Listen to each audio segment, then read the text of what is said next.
আসসালামু আলাইকুম, শুভ সকাল। কেমন আছেন সবাই? আশা করি ভালো আছেন। আমি আলহামদুলিল্লাহ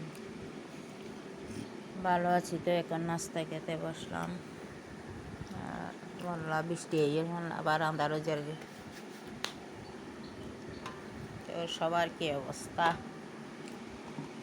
অবশ্যই জানাবেন। যারা নতুন নতুন মনিটাইজেশন পেয়েছেন তাদের পেজের কি অবস্থা অবশ্যই জানাবেন। সবারই খুশি লাগতেছে এতদিন পরে একবার বিস্কিট নেওয়া ভালো, বিস্কিটকে ভালো পাউরুটি এনে খাইতে মানো